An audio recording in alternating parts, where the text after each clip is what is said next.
Times today news కి స్వాగతం. ఎన్టీఆర్ ఘాట్ వద్ద అన్నకి నివాళులు అర్పించిన ఎమ్మెల్యే నందమూరి బాలకృష్ణ. నందమూరి రామకృష్ణ తెలుగువారి ఆరాధ్య దైవం ఎన్టీఆర్ అని, రాజకీయ చైతన్యం తీసుకొచ్చిన మహనీయుడని, ఎన్టీఆర్ పథకాలని అందరూ అవలంబిస్తున్నారని, ఎన్టీఆర్ స్ఫూర్తితో మరింత ప్రజలకు సేవ చేస్తామని నందమూరి బాలకృష్ణ అన్నారు.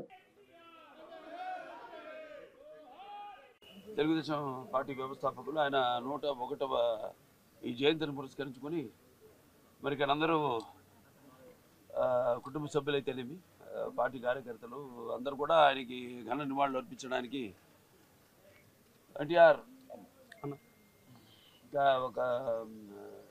ఒక శక్తి ఆయన ఎన్నో సందర్భాల్లో చెప్పడం జరిగింది. ఎన్టీఆర్ అంటే కేవలం నందమూరి తారక రామారావు మాత్రమే కాదు, ఎన్నట్టు నటనాలయం, ఆయన ఇల్లు ఒక నటనాలయం, అందులో ఆయన ఒక నటరాజు నరసింహుడు.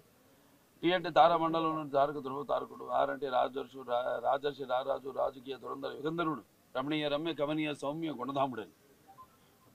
అలాగే ఆయన మొదటి నుంచి కూడా చూస్తే ఆయన ఈ జీవిత ప్రస్థానం ఒక మామూలు రైతు కుటుంబంలో పుట్టి, అలాగే ముందు అవకాశం వచ్చాడు కూడా కాదు అని ముందు చదువుకే ప్రాధాన్యత ఇచ్చి ఆయన చదువు పూర్తి చేసుకున్నాక మరి చలనచిత్ర ప్రవేశంలోకి అడుగుపెట్టడం జరిగింది.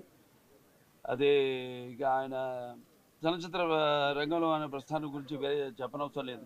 ఎన్టీఆర్ అంటే ఒక నటనకు నిర్వచనం, ఎన్టీఆర్ అంటే ఒక నవరసాలకు ఒక అలంకారం, ఎన్టీఆర్ అంటే నటనకు ఒక విశ్వవిద్యాలయం.